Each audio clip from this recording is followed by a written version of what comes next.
At Millbrook Farmers Market, Death wore a leather vest and had no idea it was marked. When 6 members of the Devil's Hand motorcycle gang decided to harass the quiet farmer with trembling hands, they didn't know they were taunting a man who once put a bullet through a terrorist's eye at 1-800 yards in Fallujah. John Mason had spent 5 years hiding his Marine Scout sniper past behind calloused hands and dirt-stained overalls. His limp wasn't an act. That's what 3 tours in hell will do to you. But behind those weathered eyes lay the cold calculation of a man with 87 confirmed kills. The Devil's Hand thought they'd found an easy target. Instead, they just made themselves visible to one of the deadliest marksmen in Marine Corps history. Before this was over, they'd learn why Mason's fellow Marines called him Ghost. By the time you saw him, you were already dead. Before we jump back in, tell us where you're tuning in from, and if this story touches you, make sure you're subscribed because tomorrow I've saved something extra special for you. Dawn painted long shadows across Mason's farm as he completed his morning routine. Every day for 5 years, he'd risen at 500 hours. Old habits died hard. His movements were methodical as he checked the perimeter of his property, a ritual his neighbors attributed to conscientious farming rather than ingrained tactical awareness. The farm had been his grandfather's, then his father's, before 3 tours as a Marine Scout sniper had kept him away for 15 years. He'd returned to find the old place falling apart, his father gone, and a community that remembered him only as Jimmy Mason's boy who joined the Marines. That suited him fine. Better they see the limp than remember the medals. Better they attribute his careful scanning of the horizon to checking weather rather than maintaining situational awareness. The farm gave him purpose, routine, and most importantly, peace. His hands worked automatically as he fed the chickens, each movement precise despite the old wound in his leg. The injury that had ended his military career ached in the morning. Chill, but he'd learned to work through pain long ago. In the Marines, pain was just another tool for staying alert. The greenhouse required attention next. Mason had converted an old barn into a state-of-the-art growing facility, applying the same meticulous planning to agriculture that he'd once used for mission preparation. The locals thought him eccentric for growing vegetables year-round, but they couldn't argue with the results. His produce was the finest at Millbrook Market. Sarah Chen, his nearest neighbor at a quarter-mile down the road, often said he had a gift. "Those tomatoes," she'd marvel, "they're like something from before the supermarkets took over."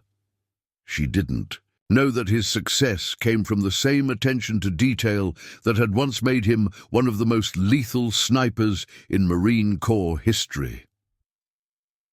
Inside the greenhouse, Mason checked his hydroponic systems. The rhythmic drip of water and soft whir of circulation pumps reminded him of quiet moments in observation posts, waiting for a target.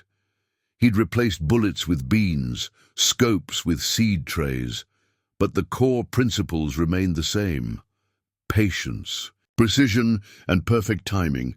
A motorcycle's rumble echoed across the valley. Mason's head snapped up, muscles tensing automatically. The Devil's Hand had been growing bolder lately, their influence spreading through rural Montana like a cancer. 3 farms had been burned in the neighboring county. 2 more had been sold. Under mysterious circumstances, law enforcement seemed powerless or unwilling to stop them. Sheriff Mike Cooper, who'd been 2 years behind Mason in high school, had warned him last week. "They're moving in, John, buying properties, setting up distribution networks. Anyone who refuses to sell..." He'd left the threat unspoken. Mason had simply nodded, playing the role of the concerned but helpless farmer. Let them think him vulnerable. Let them mistake his limp for weakness. He'd learned long ago that being underestimated was a tactical advantage. The motorcycle sound faded, but Mason's mind was already calculating fields of fire, mapping potential observation posts, noting natural choke points around his property. He didn't want trouble. He'd seen enough violence for 10 lifetimes, but if trouble came, he'd be ready. His fingers brushed the hidden compartment beneath his workbench, feeling the familiar outline of his modified M40A5 sniper rifle. He hadn't touched it in 5 years, but he maintained it religiously. Some tools you kept sharp, even if you prayed never to use them again. The morning sun climbed higher as Mason loaded his truck for market day. To any observer, he was just another farmer preparing for business. They wouldn't notice how he positioned his produce crates to create cover, how he arranged his display to maintain clear sight lines, how he always parked with a quick exit route. Available, old habits died hard, and some never died at all. The drive to Millbrook Market always triggered memories. 5 years of peaceful farming couldn't erase 15 years of combat experience. Each curve in the mountain road sparked tactical assessments. High ground advantage, potential ambush points, escape routes. Mason didn't fight these thoughts anymore. They'd saved his life too many times. Fallujah, 2004. He'd spent 6 days in a collapsed building, waiting for a high-value target. No food, minimal water, absolutely still. His spotter, Rodriguez, had whispered on day 4, "Ghost man, you ain't human. Even the rats move more than you." The shot, when it came, had been perfect. 1 round, 800 yards, through a window, barely. Wider than a man's shoulders. The mission had earned him a commendation he'd never claimed. Mason flexed his hands on the steering wheel, feeling phantom rifle grips. The modified M40A5 had been an extension of his body, a tool so familiar he could adjust for wind and elevation in his sleep. Now his hands knew the texture of soil, the weight of produce crates, the delicate touch needed for transplanting seedlings. A group of motorcycles roared past, heading toward town. Not Devil's Hand. Their patches were different, probably just weekend riders. Still, Mason noted details automatically. 5 riders, well-maintained bikes, no visible weapons. The assessment was instant, unconscious, like checking wind before a shot. His mind drifted to his last mission, the one that had ended with shrapnel in his leg and a medical discharge. Sierra Leone, 2018. The target had been a warlord using child soldiers. The shot had been clean, but the extraction went wrong. Mason had held position, covering his team's retreat despite the burning in his leg. They'd all made it out. The cost had been his career. The market came into view, already busy with early morning setup. Sarah Chen waved from her flower stall, her teenage son Tommy helping arrange bouquets. Old Bill Murphy was arranging his honey jars, each perfectly aligned, a fellow veteran, though they never spoke of it. Maria Rodriguez sold homemade tamales that reminded Mason of his old spotter's cooking during long deployments. These people had become his new unit, though they didn't know it. He watched over them with the same vigilance he'd once given his Marine team. When the Devil's Hand started appearing at the market, Mason had noted every interaction, every subtle threat, every moment of intimidation. Sheriff Cooper was already there, pretending to browse but actually checking on vendors. He'd been doing that more often lately, since the gang's presence had increased. Their eyes met briefly. Cooper's worried, Mason's revealing nothing. "Mike." Mason nodded as he began, unloading his truck. "John." Cooper helped him with a heavy crate. "Had some trouble over in Preston County yesterday. 3 bikes, threats made to store owners. Same patches we've been seeing." Mason absorbed this while arranging tomatoes.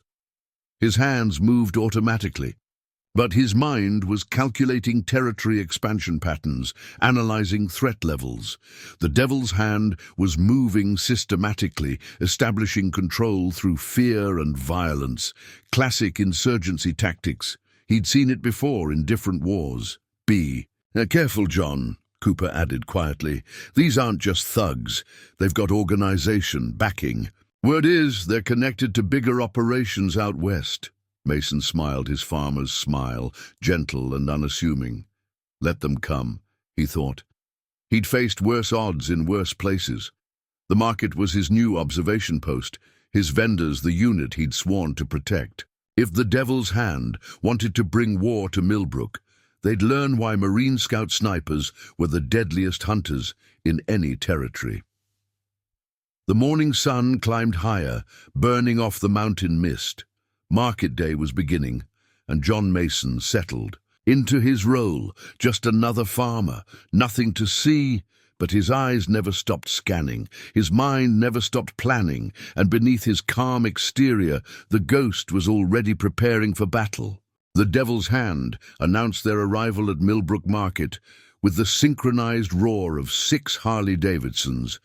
Jake "Hammer" Thompson led the formation, his massive frame draped in leather that barely contained his prison-built muscles. Behind him rode his inner circle, men who'd earned their patches in blood. Mason watched their approach through the reflection in his truck's side mirror, noting details with sniper's precision. They'd upgraded their weapons since last week. Subtle bulges under leather jackets suggested compact automatics rather than revolvers. Their formation was too practiced for common thugs. Military experience, maybe, or professional training. Sweet. "Jesus, not again," Sarah Chen whispered, pulling Tommy closer to her flower stall. Around the market, other vendors tried to look busy while avoiding eye contact. Only old Bill Murphy stood his ground, one hand suspiciously close to his honey. Display where Mason suspected he kept a shotgun. Hammer dismounted first, his boots crunching on gravel like distant artillery. "Beautiful morning for business," he announced, voice carrying across the suddenly quiet market. "Time for our weekly community outreach program." Mason continued arranging his produce, movements deliberately slow and clumsy. His peripheral vision tracked the other riders as they spread out through the market. Professional coverage pattern, definitely trained.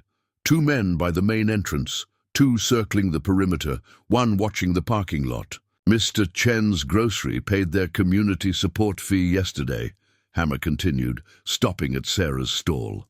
"Very generous, even threw in some extra for protection against fire hazards." He picked up a flower, crushing it slowly. "Shame what happened to that store in Preston County?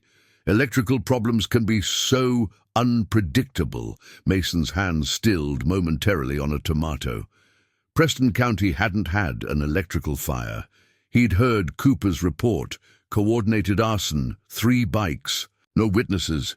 The Devil's Hand was escalating, becoming bolder. Through the market, similar scenes played out. Vendors reluctantly handed over protection money, while gang members made note of who paid and who hesitated. This wasn't random thuggery. It was systematic control of territory and resources. "Well, well," a new voice drawled. "What do we have here?" One of the riders had reached Mason's stall. His patch identified him as Viper, intelligence gatherer, if Mason's assessment was correct. "Quite the setup you've got, old-timer. Bet it takes a lot of work keeping everything safe." Mason let his hands tremble slightly as he fumbled with his cash box. "Just a simple farmer," he mumbled.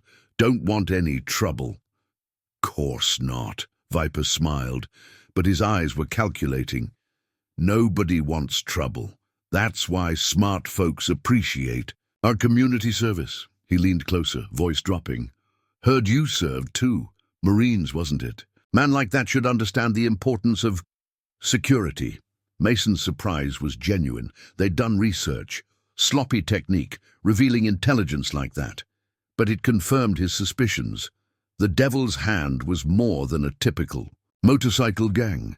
They were gathering information, assessing threats, establishing dominance through calculated violence. "That was a long time ago," Mason said quietly.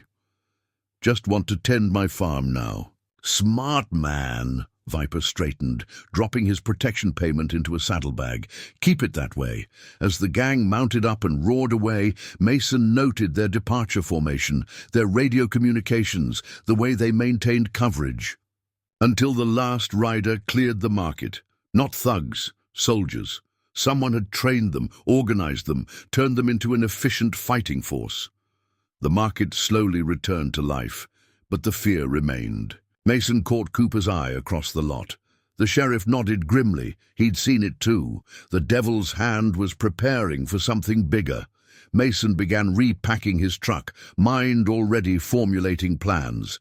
He'd seen operations like this before, in places where warlords and criminal enterprises filled power vacuums. The gang was establishing infrastructure, gathering intelligence, preparing for expanded operations. They'd picked the wrong territory to invade. The ghost was already hunting. Them, they just didn't know it yet. The confrontation that would change everything began with a scream. Tommy Chen had tried to stop two Devil's Hand members from stealing his mother's cash box.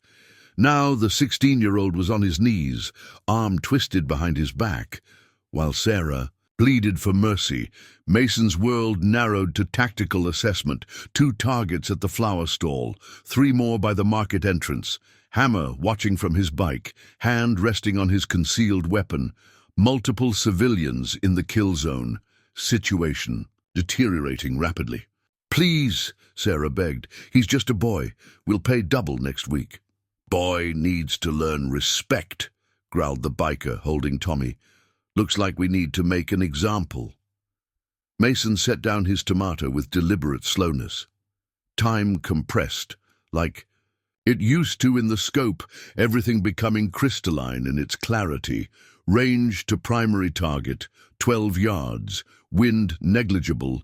Secondary threats within standard engagement envelope. Enough. His voice carried quietly, but with unmistakable authority. The market went silent. "What was that, old man?" Hammer dismounted, stalking toward Mason's stall. "You got something to say about how we conduct business?"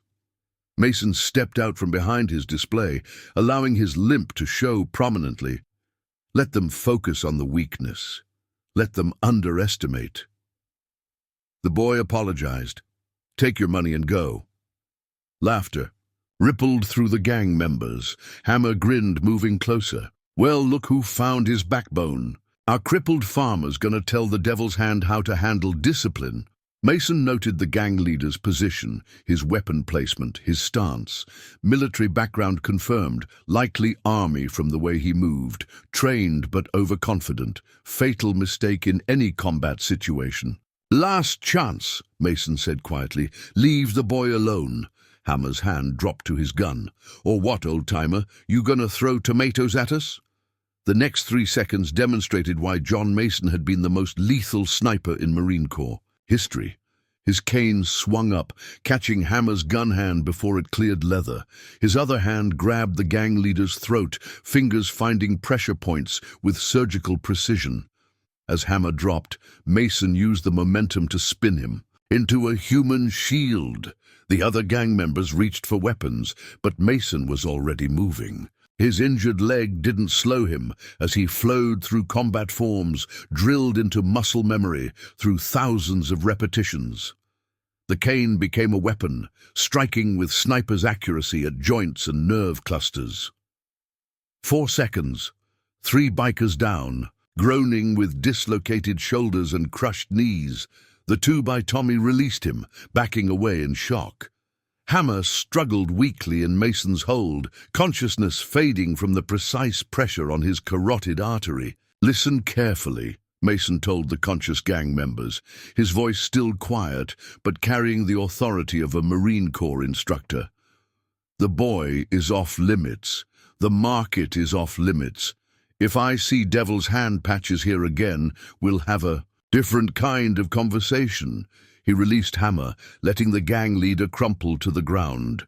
The remaining bikers rushed to help their fallen, dragging them to their motorcycles. The market watched in stunned silence as the Devil's Hand, terror of 3 counties, retreated in disarray. "Jesus, John," Sheriff Cooper breathed, approaching cautiously. "That was self-defense," Mason cut him off. "Any witnesses will confirm they drew first." His eyes met the sheriff's. "But they'll be back, with more men, and now they'll be looking for the ghost." The market erupted in confused whispers. Sarah Chen hugged Tommy, watching Mason with a mixture of fear and gratitude. Old Bill Murphy nodded grimly, understanding in his eyes one veteran recognizing another's true nature. Mason returned to his stall, movements once again those of a simple farmer, but his mind was already calculating. The devil's hand would research him now, discover his record. They'd learn about the ghost, and they'd come in force with something to prove. Perfect. Let them come prepared for a sniper. They'd never expect him to bring the war to them first. Night fell over Mason's farm as he transformed his barn's hidden cellar into a command center. Maps of 3 counties covered one wall, red pins marking devil's hand sightings, blue ones indicating property sales or suspicious fires. The pattern was clear to eyes trained in tracking insurgent movements. They were establishing a corridor for something big. His secure laptop, maintained through old military connections, displayed files that would shock Millbrook's residents. The Devil's Hand wasn't just a gang. They were the enforcement arm of a sophisticated criminal enterprise. Their protection racket masked a larger operation involving drug distribution, weapons trafficking, and money laundering. "You sure about this?" Sheriff Cooper asked, studying the maps. He'd arrived an hour ago, bringing police reports from neighboring counties. "These guys are more organized than I thought." Mason traced a route through the mountains. "They're using old logging roads here and here. Minimal traffic, good coverage, perfect for moving product." His finger stopped at Millbrook. "Our market's location makes it ideal for distribution. 3 major highways within 20 miles. Christ. Cooper ran a hand through his hair. "I've got 2 deputies and a budget that barely covers gas. How do I fight an operation like this?" "You don't."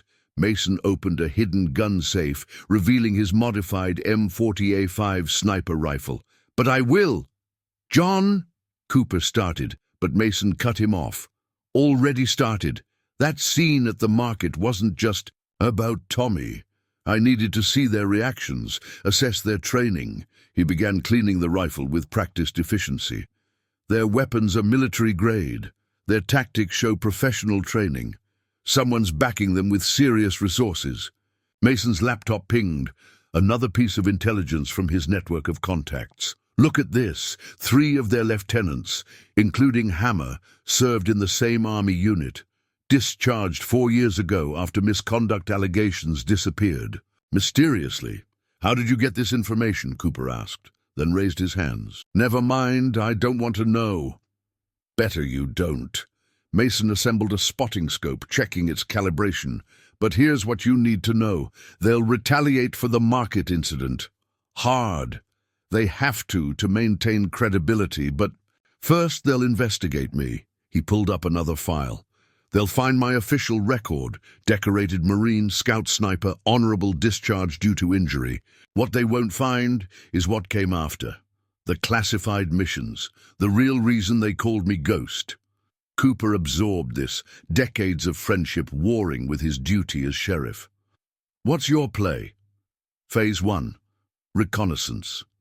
I've got motion sensors planted along their likely approach routes. Cameras covering key intersections. They'll probe my defenses, try to assess my capabilities." Mason's eyes hardened. "Let them. Every move they make tells me more about their organization." "And Phase 2? Mason didn't answer immediately, adjusting his rifle's scope. "You remember Stan Miller's place, the first farm they burned?" "Yeah, Stan refused to sell, then suddenly skipped town after the fire, left everything behind. Because he's dead." Mason turned his laptop, showing satellite images. "Bodies buried on his back 40. They killed him to send a message. It looked like he ran. Classic intimidation tactic. I saw the same thing in cartel territories." Cooper paled. "You sure?" "Confirmed it last night. Did a recon while they were focused on the market. Found evidence of at least 3 more murders, all property owners who disappeared after refusing to sell." Mason stood, his injured leg forgotten, as purpose filled him. These aren't just thugs running a protection racket. They're clearing a corridor for something bigger, and they're killing civilians to do it. He closed his rifle case with a decisive click. "Phase 2 is what I do best, Mike. I hunt them, not to arrest, to dismantle. Their entire operation, piece by piece. They wanted the ghost, they're about. To learn why that name sent chills through combat zones, Cooper stared at the maps, the intelligence files, the satellite images. This is bigger than Millbrook, isn't it? Much bigger. But Millbrook is where it ends. Mason's voice carried absolute certainty. They made a mistake targeting my town. Time they learn some territory just isn't worth taking. The Devil's Hand's response came at midnight. 3 fires started simultaneously across Millbrook, the feed store, the mechanic's shop, and old Bill Murphy's honey farm. As emergency services scrambled to respond, Mason watched from his observation post in the hills, counting motorcycles through his night vision scope. 23 riders, he murmured into his secure radio. Professional arson teams, they're testing response times. Got it. Cooper's voice crackled back. Fire department's overwhelmed. Had to call Preston County for backup. That's their point. Mason tracked the bikers' movements, noting their coordinated patterns, creating chaos, stretching resources thin. Same tactics they used in other towns. His motion sensors had picked up their approach an hour before the fires. Now his hidden cameras recorded each rider's position, building a database of their operational methods. They were good, but they didn't know they were being hunted. Dawn revealed the extent of the damage. The feed store was a total loss. The mechanic's shop suffered severe damage to its equipment, but old Bill's place, the one they'd meant to destroy completely, had somehow survived with minimal harm. Damn lucky, a deputy commented at the scene. Mason said nothing. No one needed to know about the fire suppression system he'd helped Bill install last week, or the strategic sprinkler placement that had protected vital areas. The ghost was already fortifying key positions around town. By noon, the Devil's Hand's message was clear: defy us and everything burns. The market remained closed as vendors stayed home, fear accomplishing what direct threats hadn't. They're watching your farm, Cooper reported, joining Mason at his surveillance station. 4 observation posts, very professional setup. I know. Mason adjusted his spotting scope. They're snipers in the old Mitchell barn. 2 radio teams on the ridges. 1 mobile unit running perimeter checks. Jesus, John, how do you spot these things? Because it's what I would do. Mason's voice was calm, but carried an edge of steel. They're building a target package on me. Standard military intelligence gathering. His laptop displayed intercepted radio transmissions. The gang's encrypted communications, no match for his specialized equipment. Their chatter revealed growing frustration. They'd expected to find weaknesses in his defenses, gaps in his security. Instead, they'd encountered a defensive network that seemed to anticipate their every move. Found something interesting, Mason continued, pulling up personnel files. Their new tactical advisor, former Special Forces, served in Afghanistan same time I did. He'll recognize some of my patterns. That a problem? No, it's an advantage. He'll expect standard counter-sniper tactics. Won't be looking for what I'm really planning. Sarah Chen arrived with lunch, her way of thanking Mason for saving Tommy. She'd been bringing food daily, not realizing she was also providing perfect cover for intelligence exchanges. The Devil's Hand watchers would see exactly what they expected: a grateful neighbor caring for the local hero. They're at the bank, she reported quietly, while setting out sandwiches.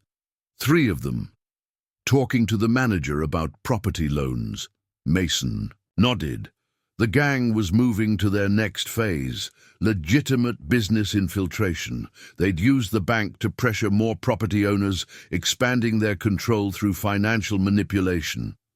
Time to accelerate our timeline, he told Cooper. After Sarah left, they'll make their major move soon, probably during the next market day. Maximum psychological impact. You're sure? It's what I'd do. Hit hard where they were humiliated, demonstrate total dominance. Mason began breaking down his observation equipment, which means we have 48 hours to set our trap. Cooper studied his old friend, seeing not the quiet farmer, but the lethal operator beneath. What do you need from me? Keep your deputies clear. When this starts, I don't want friendlies in my engagement zones. Mason's eyes were cold as he watched the Devil's Hand observers through his scope. They wanted to find the ghost? Fine. Let's show them what it means to be hunted by a real predator. The first strike against the Devil's Hand came not with gunfire, but with keystrokes. Mason's cyber contacts, remnants from his classified operations, infiltrated the gang's financial networks. By morning, their legitimate business fronts were frozen, their property deals suspended, and their bank accounts flagged for suspicious activity. Complaints came in simultaneously from 6 different regulatory agencies, Cooper reported, watching the chaos unfold from Mason's command center. IRS, DEA, FBI, somebody did their homework. Mason's face revealed nothing as he monitored gang communications. Their confusion was evident. Trained for physical combat, they were unprepared for administrative warfare. Their fuel supplier just cancelled all deliveries, he noted. Safety violations reported at their storage facility. Completely anonymous tip, of course. But the ghost's real work had happened in darkness. 3 nights of careful infiltration had yielded exact locations of drug caches, weapons stockpiles, and evidence of their killings.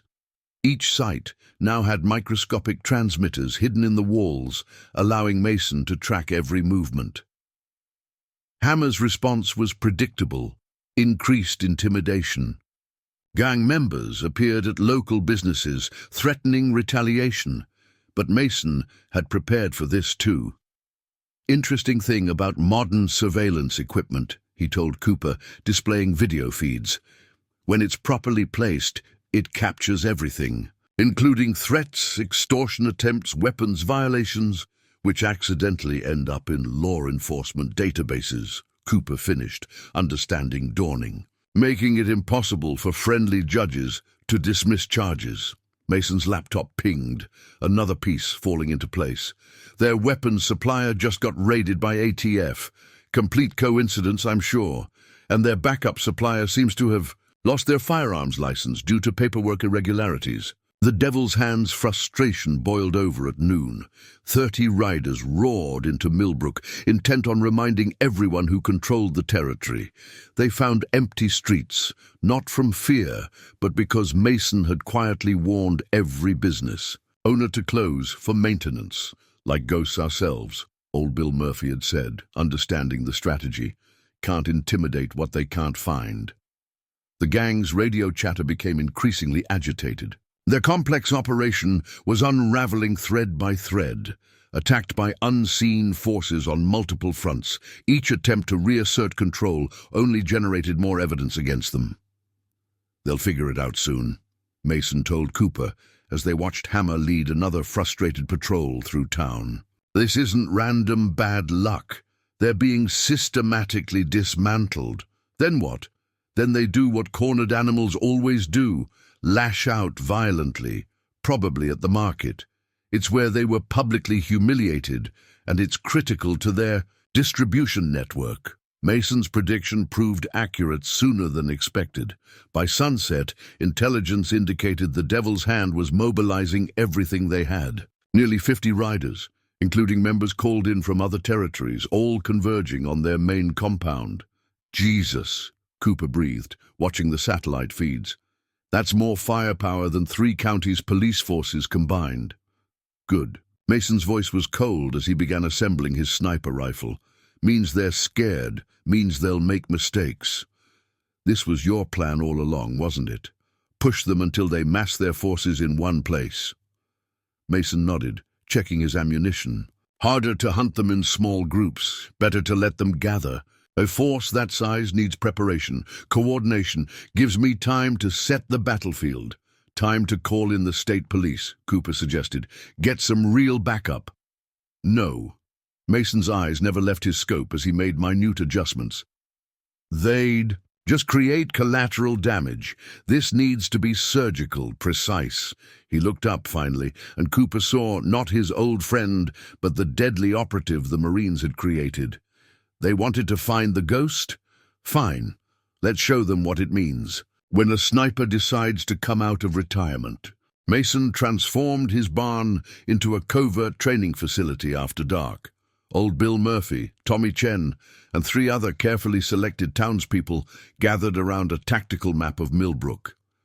Each had proven themselves trustworthy, and each had specific skills Mason needed. This isn't about fighting, he explained, marking key positions. It's about observation and communication. Bill, your honey deliveries give you legitimate reason to be anywhere in town. Tommy, nobody notices teenagers. On bikes, you'll be our eyes. He distributed encrypted radios disguised as ordinary cell phones. Simple code system, no military jargon. Bee swarm means gang movement. Honey delivery means police presence. Keep it natural. Like the resistance in World War II, Bill nodded, understanding dawning. Ordinary people doing extraordinary things. Mason allowed himself a small smile. Exactly. The devil's hand is watching for threats. They won't notice a teenager delivering groceries or an old beekeeper checking his hives. He'd chosen his auxiliary team carefully. Sarah Chen's grocery deliveries could gather intelligence throughout town. Mike from the auto shop could monitor vehicle movements. Even Reverend Camden's regular visits to parishioners could provide crucial information about gang activities. Remember, Mason emphasized, you're not soldiers. If confronted, you're just going about your normal business. The best intelligence comes from people the enemy doesn't consider worth watching. In his greenhouse, converted now to a surveillance hub, Mason showed them how ordinary farming equipment concealed sophisticated monitoring devices, irrigation controllers, masked motion sensors. Weather stations contained signal interceptors. Even his produce delivery routes were carefully planned to map gang movements. They're watching the farm, he explained, showing thermal images of observation posts. Expecting military tactics. They won't look for intelligence gathering, disguised as routine farming. Tommy proved especially adept at the work. The teenager's natural curiosity combined with his knowledge of local shortcuts made him an ideal reconnaissance asset. Like those combat video games, he said excitedly, but real. This isn't a game, Mason corrected sharply. These men are killers. Your job is to observe and report only. No risks, no heroics. Clear? Yes, sir. Tommy sobered, understanding the gravity of their situation. Later, alone with Bill, Mason shared his deeper concerns. Gang's got nearly 50 men now. Heavy weapons, professional training. They'll hit hard, try to take the town in one massive show of force. Like you expected, the old veteran nodded. That's why you've been pushing them, ain't it? Making them angry enough to mass their forces? Easier to eliminate a cancer when it's concentrated in one place. Mason checked his ammunition stores. But first, we need to understand their complete operation. Every safe house, every escape route, every fallback position. Bill studied the tactical map, his experience in Vietnam showing. All these observation posts you've got us setting up, you're not just gathering intelligence, are you? You're preparing firing positions. Mason didn't answer directly. Instead, he activated a complex 3D model of Millbrook on his laptop. Red dots showed known gang positions. Blue marks indicated his prepared responses. Next 48 hours are critical, he said finally. They'll probe our defenses, look for weaknesses. Every bit of intelligence you gather helps me prepare the battlefield. For what? Mason's eyes were cold as he studied the map. To remind them why they called me Ghost. One shot, one target, then vanish. By the time they realize what's happening, their entire operation will be compromised. He turned to his old friend. But I need to know. Are you sure about this? Once we start, there's no going back. The devil's hand will figure out they're being helped by locals. They'll retaliate. Bill's face hardened. They killed Stan Miller, burned farms, threatened our families. This is our town, John. Time somebody. Taught them some places aren't for sale. Mason nodded, accepting the commitment. Tomorrow, his auxiliary team would begin their work, gathering intelligence under the guise of normal activities. The Devil's Hand would never suspect that their greatest threat came not from the retired sniper they were watching, but from the ordinary townspeople they dismissed as irrelevant. The Ghost was training a new kind of resistance, and Millbrook was about to become a very dangerous place for criminals who thought they could take it by force. The breakthrough came from an unexpected source. Tommy Chen, monitoring gang radio traffic from his hidden observation post behind the grocery store, caught a transmission that changed everything. Mexican accent, the teenager reported through his secure channel, talking about shipment verification and something called Operation Pipeline. Got it all recorded. Mason had the audio file within minutes. His command center's speakers carried a voice he hadn't heard in 15 years, one that brought him back to dust-filled days in Fallujah. "That's Miguel Cortez," he told Cooper grimly. "Former Mexican Special Forces, went private sector, then disappeared into the cartels. Last intelligence had him running logistics for the Sinaloa operation." Cartels. Cooper paled. "Here?" Mason pulled up satellite imagery, overlaying known Devil's Hand activities. They're not just clearing a distribution corridor, they're building infrastructure. Look, their property acquisitions form a perfect supply line from the border to Canada. Millbrook sits at the crossroads of 3 major highways. His laptop displayed more intelligence, gathered by his network of local observers. The gang's seemingly random activities formed a pattern. Warehouses acquired through front companies, transportation businesses purchased through intimidation, strategic properties seized through force. They're implementing the Sinaloa model, Mason explained. Use local gangs as frontline operators, install infrastructure disguised as legitimate business. By the time law enforcement realizes what's happening, the corridor's too entrenched to dismantle. Tommy's voice crackled through the radio again. "Mr. Mason, 3 SUVs just pulled up to the gang's compound. Government plates." Mason switched. Surveillance feeds. The vehicles were standard federal issue, but something wasn't right. "Those aren't real agents. Look at their movement patterns. Military, not law enforcement. Probably cartel enforcers." He zoomed in on the man emerging from the lead vehicle. "There's our connection. James Morrison, former DEA turned private security consultant, known for setting up protected smuggling routes." Cooper studied the images. "How deep does this go?" "Deep enough that we can't trust official channels." Mason began typing rapidly, sending encrypted messages to his military contacts. Cartels got people everywhere. Police, federal agencies, local government. They're not just building a smuggling route. They're buying an entire infrastructure.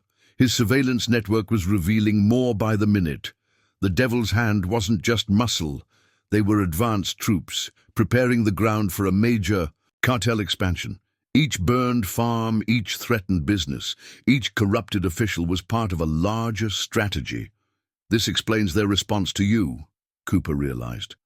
"You're not just threatening local operations, you're endangering their entire northern corridor, which means they'll hit harder than we expected." Mason checked his weapons. "Cortez doesn't send in forces for small problems. He's probably already got cartel kill teams en route."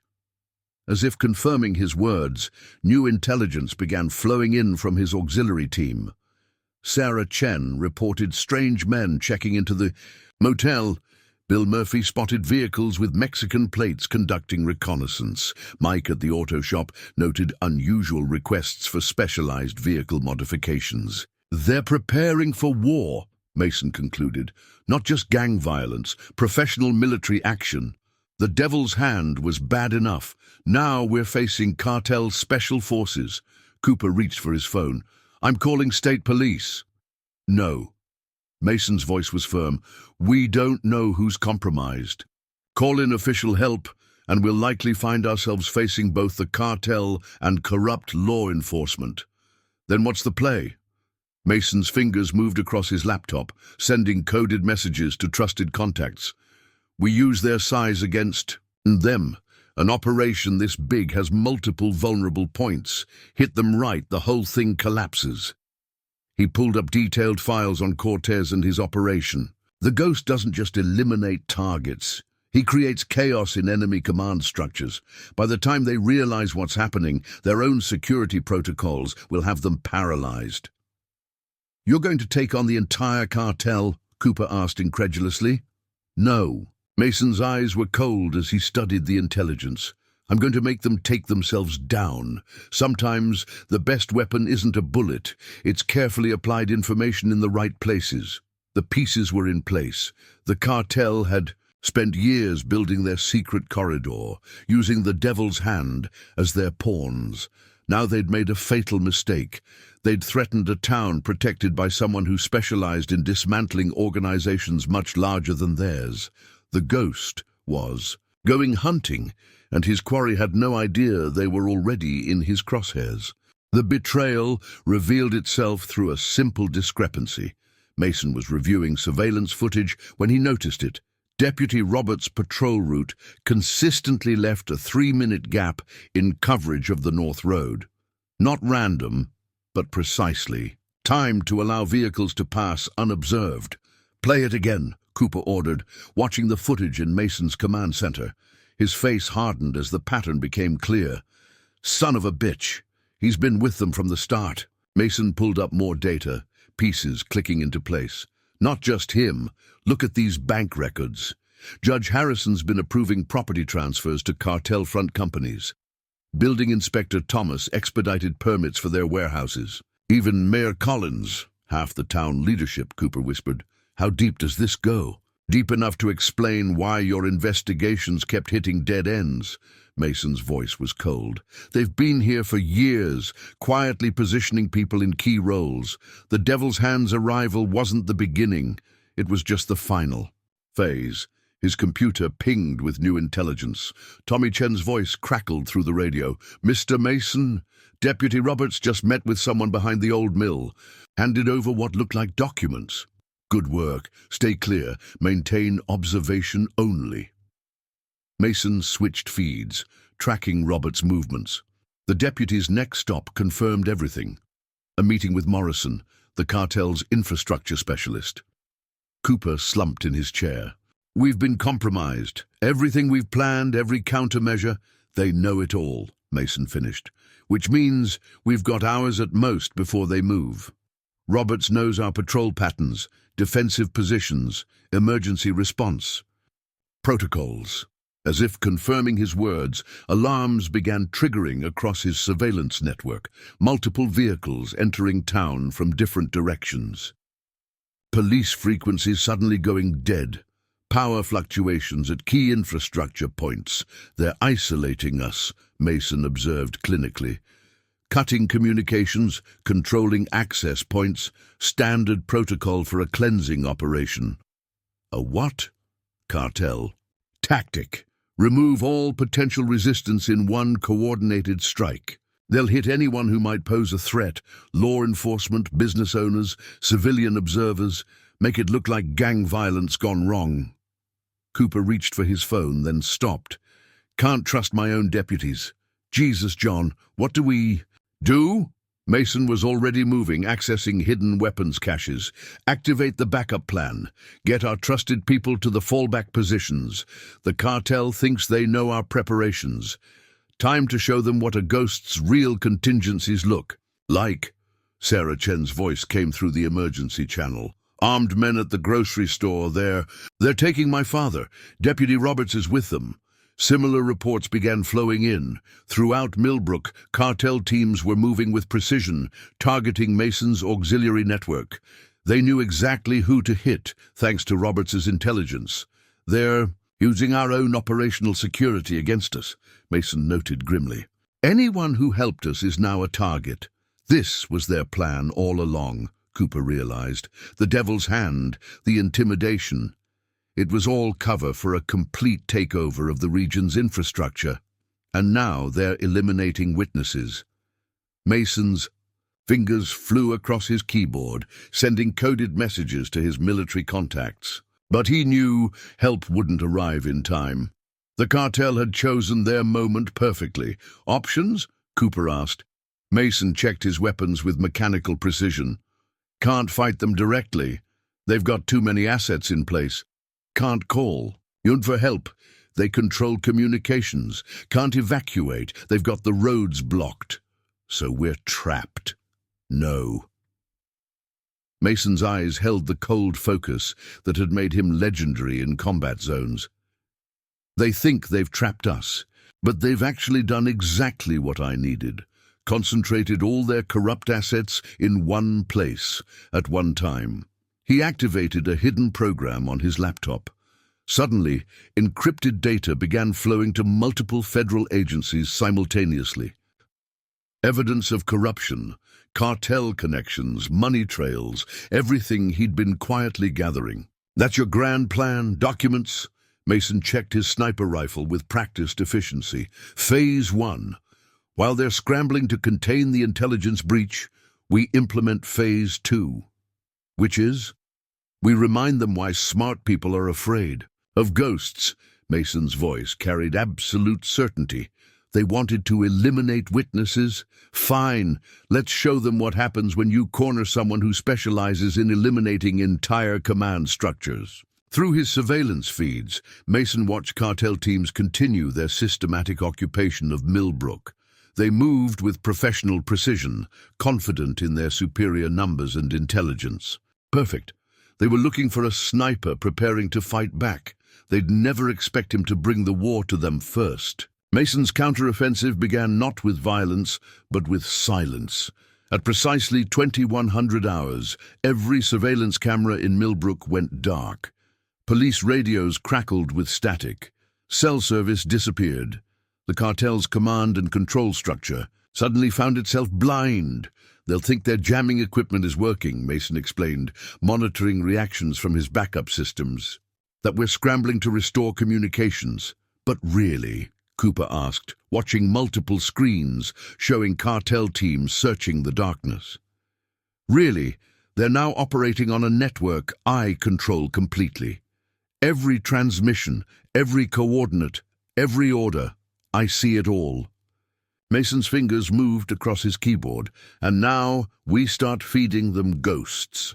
The first false signal appeared on cartel communications, movement on the North Road, teams redirected automatically, professional training responding to perceived threats.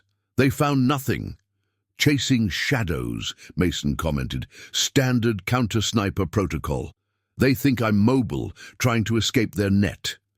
Through encrypted channels, his auxiliary team reported from hidden positions throughout town. Sarah Chen, safely concealed in Old Bill's reinforced basement, confirmed cartel teams searching her empty store.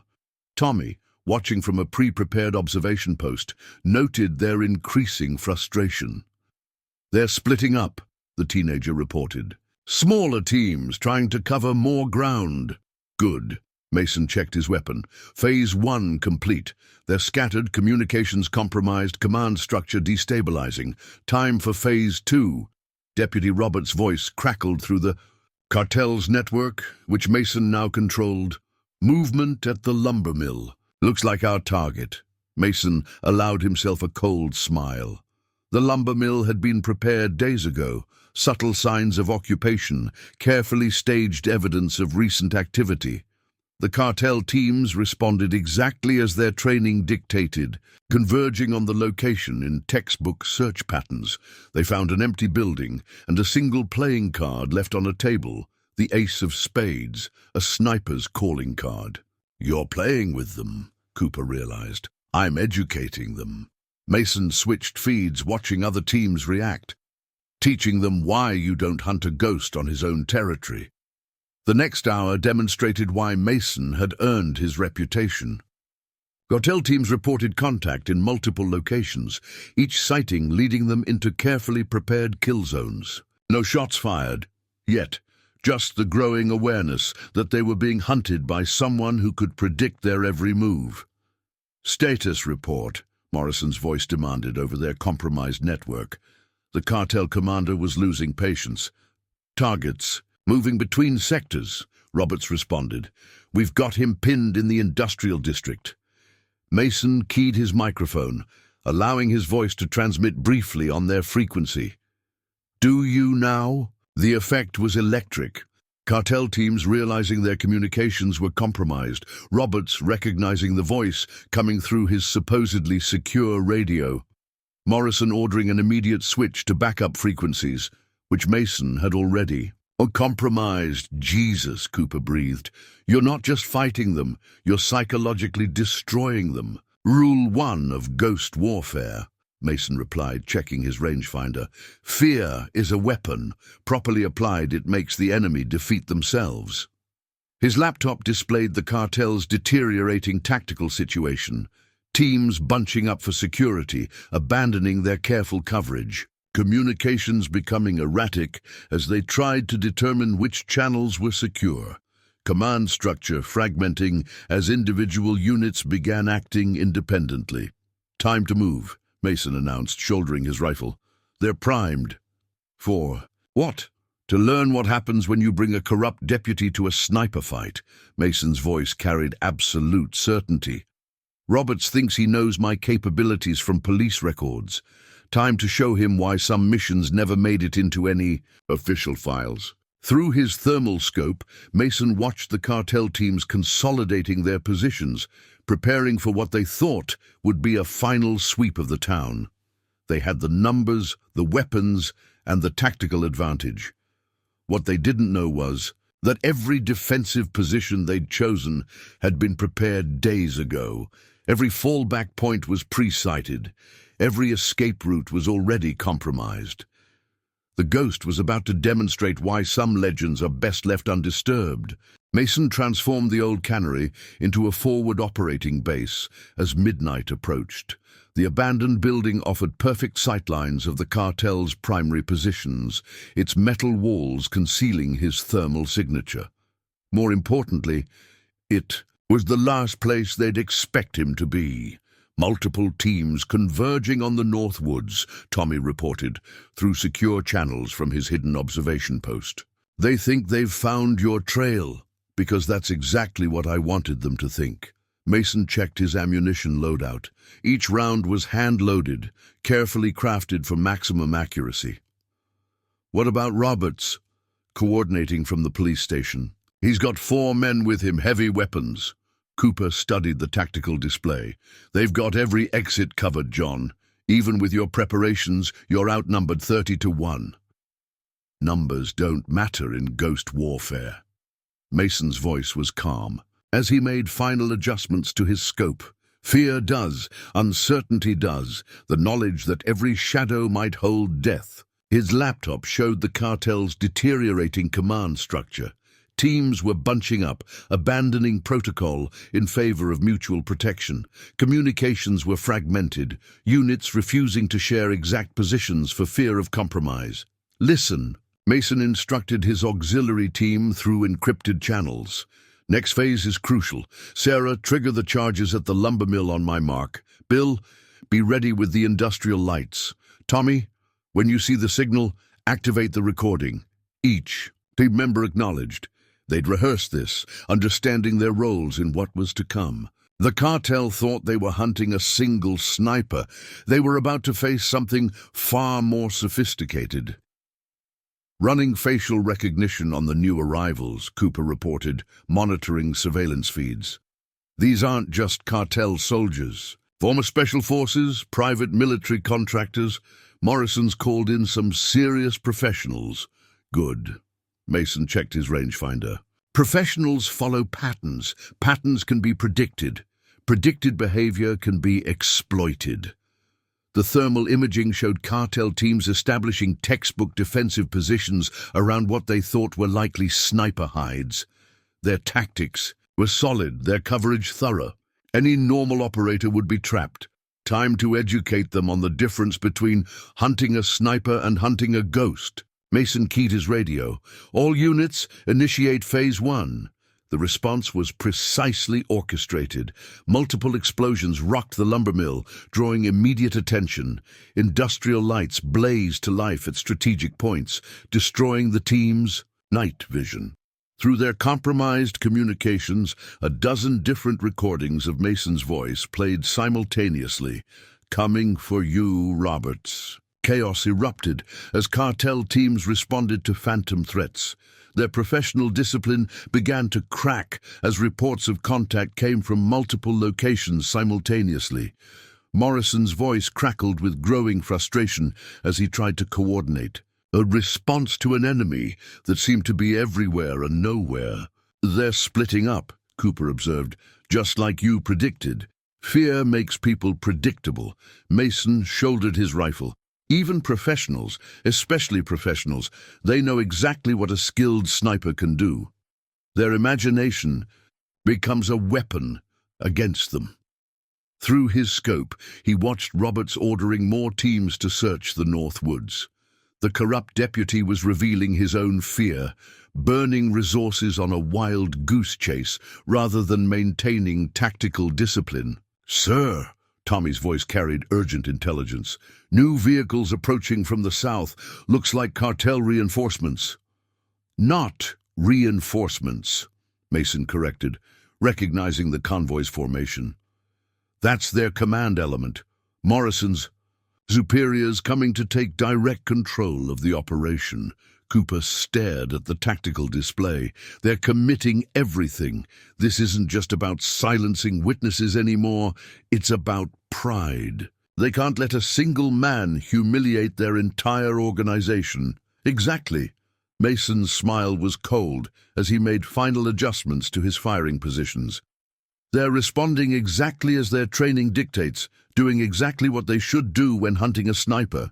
But they're not hunting a sniper, are they?" "No." Mason chambered around with practiced precision. "They're about to learn the difference between hunting a man and hunting a ghost. By the time they realize their mistake, their entire command structure will be compromised." The night deepened as cartel teams continued their increasingly frantic search. They thought they were preparing for a final sweep of Millbrook. Instead, they were walking into an elaborately choreographed trap set by someone who had spent 15 years perfecting the art of destroying organizations from within. The Ghost was about to demonstrate why some legends are better left undisturbed. The cartel's command convoy arrived at 0200 hours, 5 black SUVs moving with military precision.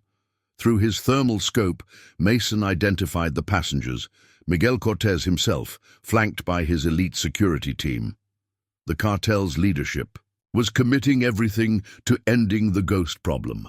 "Cortez just took direct command," Cooper reported, monitoring their communications. He's ordering civilian elimination protocols. God, they're going to kill everyone who might have helped you." "No." Mason's voice was steel. "They're going to try." He switched channels. "All units, implement sanctuary protocol, now." Across Millbrook, his auxiliary team sprang into action. Sarah Chen began moving threatened families through pre-prepared escape routes. Old Bill activated his reinforced basement's emergency systems. Tommy coordinated from his hidden observation post, ensuring every civilian target reached safety. "You planned for this," Cooper realized. "You knew they'd target civilians. Cartels follow patterns." Mason checked his backup weapons. "Cortez, especially. I studied his operations in Mexico. When frustrated, he always escalates to civilian casualties, makes examples of entire communities." Through surveillance feeds, they watched Cortez establish his command post in the police station. The cartel leader was methodical, professional, deploying his forces with tactical precision. Teams of specialists began setting up electronic warfare equipment, trying to locate Mason's surveillance network. "They're good," Cooper admitted. "Military-grade systems, latest counter-sniper technology. They're taking this seriously." "They should." Mason's laptop displayed the final pieces of his trap falling into place. But they're still thinking conventionally, looking for holes in their defense, gaps in their coverage. And there aren't any? Oh, there are, exactly where I put them. Mason switched feeds, showing cartel teams moving into precisely prepared killing zones. They think they're tightening the noose. Actually, they're positioning themselves exactly where I need them. Cortez's voice crackled through their compromised communications. All units, prepare for final sweep. Target is contained. Repeat, ghost is contained. Mason allowed himself a cold smile. Interesting choice of words. Almost like he's trying to convince himself. The thermal imaging told the real story. Despite their professional demeanor, cartel teams were showing signs of strain, constantly checking their six, jumping at shadows. The ghost's psychological warfare had done its work. Even hardened killers were beginning to crack. Movement at the station, Tommy reported urgently. Roberts is leading a team to the Chen grocery. They're carrying incendiary devices. Right on schedule. Mason checked his watch. Cortez always starts with a symbolic target, sends a message to the community. Cooper stared at him. You're going to let them burn the store. Watch. As Roberts' team approached the grocery, their thermal signatures clear in the darkness, multiple things happened simultaneously. Emergency sprinklers activated, soaking the area in freezing water. Power failed throughout the block, plunging them into absolute darkness. And through their radios, Mason's voice whispered, I see you, traitor. The effect was electric. Robert's team scattered, professional discipline shattering. Through their compromised comms, Cortez raged at the failure, demanding immediate results. They're getting desperate, Cooper observed. Cortez can't afford to look weak in front of his superiors. No, he can't. Mason chambered around, which means Phase 2 will begin exactly on schedule. He'll order a full sweep of the town, maximum force. Standard operating procedure when dealing with a cornered sniper. But you're not cornered. I'm exactly where I need to be. Mason's eyes were cold as he surveyed his pre-planned firing positions. They think they're preparing for a final battle. Actually, they're about to learn why smart people don't hunt ghosts in the dark.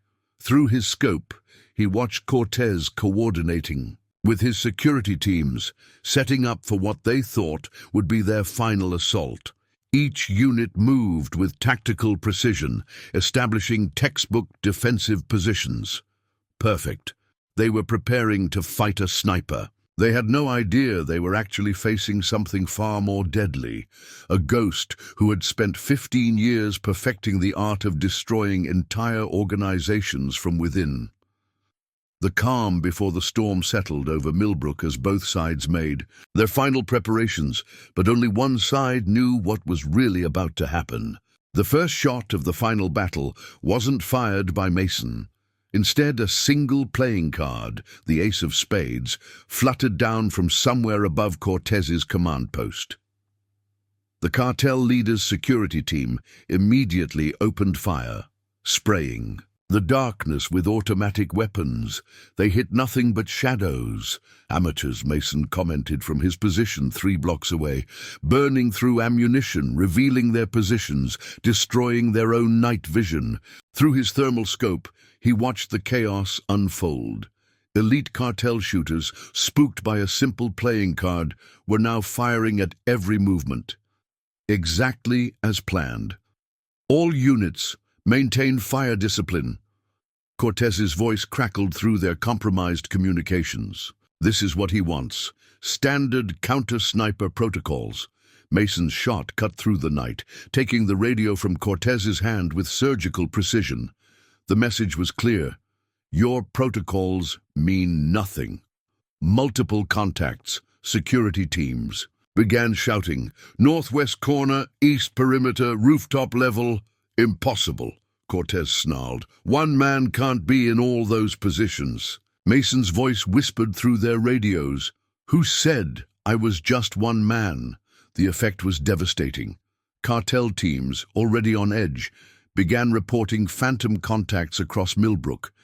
Every shadow became a potential threat. Every unexpected sound triggered bursts of panicked fire. "They're breaking formation," Cooper observed from the command center. "Professional discipline's cracking." Fear does that. Mason shifted positions with ghost-like silence, especially to men who know exactly what a skilled sniper can do. Their imagination becomes the weapon. Robert's voice cut through the chaos. "He's in the industrial district. Team 2, converge on my position." Mason allowed himself a cold smile.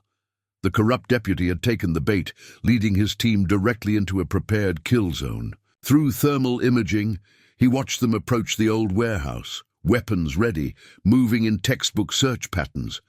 They never saw the real threat. The first flashbang detonated at their feet, destroying their night vision. Smoke charges followed, filling the area with impenetrable fog. Then Mason's voice, seemingly from all directions. "Remember Stan Miller, Roberts? Remember how you helped them murder him?" "Fan out!" Roberts shouted, but his team was already scattered, shooting at shadows. "Maintain formation." Mason's next shot was precisely calculated, close enough to Roberts' head to create a sonic crack, far enough to ensure survival. The deputy dropped, combat training overwhelmed by primal fear. "Ghost is playing with us," one of Cortez's lieutenants reported. "Psychological warfare." "Then break his psychology," Cortez ordered. "Burn the town. Give him nowhere to hide." "Right." On schedule. Mason keyed his radio. "Tommy, Phase 3. Across Millbrook, pre-positioned charges detonated, not to destroy, but to illuminate. Industrial lights blazed to life at strategic points, casting harsh shadows that seemed to move and dance. Through their compromised communications, Mason's voice echoed from multiple sources. "Coming for you, Cortez, like I came for you in Fallujah." The cartel leader's composure finally cracked. "Impossible! That shooter died in the collapse." "Did I?" Mason's bullet severed the power cable to their command post, plunging them into darkness. "Or did I just become a ghost?" Chaos erupted as elite cartel shooters fired at phantom threats. Each carefully prepared illusion triggered another response, each response revealing more about their positions and capabilities. "Jesus," Cooper breathed, watching the tactical display. "You're not just fighting them, you're making them fight themselves." "Rule 1 of ghost warfare," Mason replied, already moving to his next firing position. "The best weapon isn't your rifle, it's their fear." Through his scope, he watched Cortez's operation unraveling. Teams meant to maintain perimeter security were bunching up for protection. Communications were degrading into panic and confusion. Even their elite shooters were showing signs of psychological stress. Perfect. Phase 1 had succeeded beyond expectations. Now it was time to show them why the Ghost's legend wasn't just about precision shooting.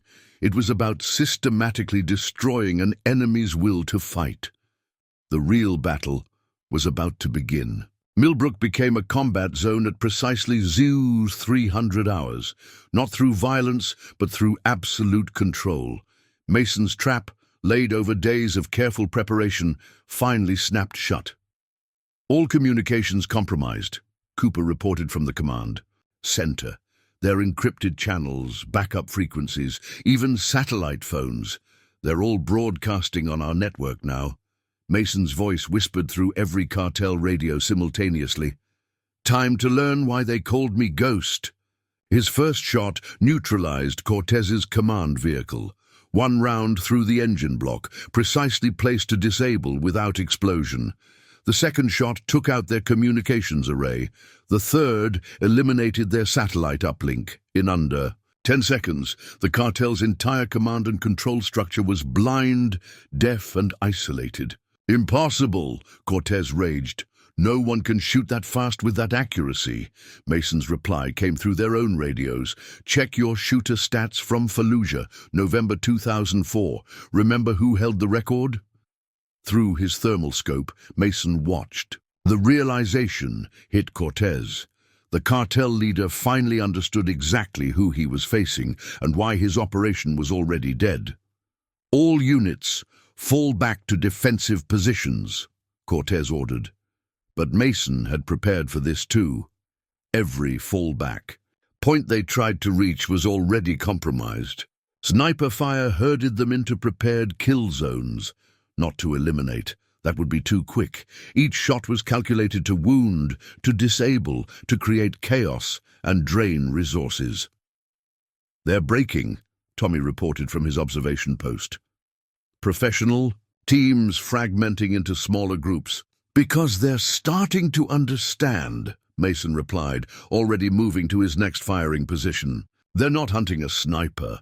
They're being hunted by a ghost." Roberts tried to rally his team for a counterattack. Mason's response was surgical. One shot through his weapon's scope, a second through his radio, a third that grazed his shoulder. The corrupt deputy dropped, all pretense of bravery gone. "Target their vehicles," Mason instructed his auxiliary team. Pattern Alpha. Across Millbrook, carefully placed charges disabled the cartel's transport. Not through destruction, but through precision. Fuel lines cut, engine computers shorted, tires strategically deflated. Every escape route disappeared. "You can't take all of us," one of Cortez's lieutenants shouted into the night. Mason's bullet removed his tactical vest's shoulder strap. The next shot cut his weapon's sling. The third landed between his feet. Each round a demonstration. "You live because I allow it." Cortez, realizing the magnitude of his failure, made a final desperate move. "Burn everything. Leave the ghost nowhere to hide." "Now," Mason commanded. Every sprinkler system in Millbrook activated simultaneously. Street lights exploded in calculated patterns, plunging sections of town into perfect darkness while illuminating others with harsh, disorienting glare. Prepositioned speakers broadcast the sounds of phantom movements and weapons fire. The cartel's elite shooters, men who had survived countless battles, began to break. Training gave way to terror as unseen threats seemed to materialize from every shadow. Each attempt to restore order only revealed more targets for Mason's precision fire. "Ghost protocol complete," Cooper announced. "They're completely isolated. No communications, no coordination, no escape routes." Mason chambered another round. Time for the lesson. His next series of shots demonstrated why he had earned his legend. Each round found a precisely calculated target, weapons disabled, equipment destroyed, key personnel wounded, but alive. Every shot carried a message. "This isn't a battle, it's an execution. Please," Roberts finally broke, broadcasting on all frequencies. "We surrender!" "Surrender?" Mason's voice seemed to come from everywhere at once. "No, you're going to learn, each of you. Every time you close your eyes, you'll remember this night. Remember how one ghost systematically destroyed your entire operation." Through his scope, Mason watched the remnants of Cortez's force huddling in their final defensive position. Their professional demeanor was gone, replaced by the raw fear of men who finally understood they were hopelessly outmatched. "Now," Mason said quietly, "we finish this." The end came not with a thunderous battle, but with surgical precision. Mason's final assault utilized every element he'd carefully put in place, transforming Millbrook itself into a weapon. "Federal response teams are 20 minutes out," Cooper reported. "Coming in silent, no sirens. They won't be needed." Mason's voice was cold as he initiated the endgame. "Cortez's organization dies tonight." Through surveillance feeds, they watched the cartel's remaining forces crowded into the police station, their last defensible position. Cortez himself paced frantically, trying to raise support on dead communications channels. "All units," Mason broadcast through their compromised network. "Final lesson begins now." His first shot killed the station's main power. Emergency lights kicked in, only to be systematically eliminated by precise fire. Each round found its target with calculated accuracy, plunging sections of the building into absolute darkness. "He's just one man!" Cortez shouted. "Hold position!" Mason's response was devastating. Every window in the station suddenly reflected sniper scopes, dozens of red dots dancing across walls and bodies. His pre-positioned laser systems created the perfect illusion of multiple shooters. "One ghost," his voice whispered through their radios, "is all it takes." The psychological impact was immediate. Elite cartel shooters, already stretched to breaking point, began to crack. Some threw down weapons. Others tried to surrender to phantom snipers. "Status report," Cooper called from the command center. "Phase 1 complete," Mason replied, shifting position. "Target is isolated, demoralized and contained. Initiate phase 2. Across Millbrook, his auxiliary team executed their final roles. Sarah Chen activated the station's fire suppression system, filling corridors with disorienting fog. Bill Murphy's strategically parked trucks suddenly blazed to life, their headlights creating harsh, moving shadows through windows. Then Tommy's voice, pre-recorded and played through multiple speakers. "They're everywhere!" The effect was devastating. Cartel forces, believing they were surrounded by an entire team of ghost snipers, completely broke. Professional discipline dissolved into chaos as men scrambled for cover from threats that didn't exist. Mason's next shots were precisely calculated. One round disabled Cortez's personal radio, another destroyed his backup satellite phone. A third removed his weapon with surgical accuracy. "Remember Fallujah?" Mason's voice echoed through the station. "Remember how I hunted your men one by?" "On 3 days in the killing zone, now it's your turn," Cortez finally snapped. "I surrender, full surrender." "Surrender." Mason's reply was cold. "No, first you face justice, for Stan Miller, for every innocent person your organization has killed." His final shots demonstrated the full extent of his control. Each round found its target with inhuman precision, weapons disabled, equipment destroyed, escape routes sealed. The cartel's elite force was systematically disarmed without a single fatality. "Federal teams 5 minutes out," Cooper reported. Perfect timing. Mason activated his endgame protocols. Every piece of evidence his surveillance had gathered, cartel connections, corrupt officials, assassination orders, began uploading to law enforcement agencies worldwide. "They're done," he confirmed, watching Cortez and his men kneeling with hands raised. Their entire operation exposed. Every hidden account, every smuggling route, every bought official. By dawn, their empire will be ashes. Roberts lay sobbing in a corner, his betrayal of Millbrook finally catching up to him. Other corrupt officials were already in custody, Cooper's loyal deputies having quietly arrested them during the chaos. "Ghost," Cortez called into the darkness. "What are you?" Mason's reply carried the weight of every innocent life the cartel had taken. "I'm the shadow you can't escape. The nightmare you created when you threatened my town. Remember that in prison, you weren't defeated by an army or a task force. You were dismantled by one ghost who decided enough was enough." Dawn broke over Millbrook as federal agents swarmed. The scene. They found Cortez's entire organization gift-wrapped, disarmed, demoralized, with enough evidence to ensure lifetime sentences. The ghost had kept his promise. The cartel's reign of terror was over, ended not by overwhelming force, but by the surgical precision of one man who remembered what it meant to protect the innocent. A week after the battle, Mason stood at his market stall, arranging tomatoes, with the same precision he'd once used to dismantle a cartel. The familiar routine felt different now. Not a cover, but a choice. "Best crop of the season," Sarah Chen commented, stopping by his stall. Her grocery store was already rebuilt, the community having come together to erase the scars of that night. "Though I suspect growing vegetables isn't your only talent." Mason allowed himself a small smile. The town had changed, or perhaps simply grown more aware. They didn't treat him differently. He was still their farmer, their neighbor, their friend. But there was a new understanding in their eyes, a deeper appreciation for the quiet man who'd protected them all. "Heard from Cooper?" Old Bill asked, setting up his honey display. "Word is, the federal task force is still unraveling everything." "You exposed." "Cortez's operation was bigger than anyone suspected," Mason confirmed.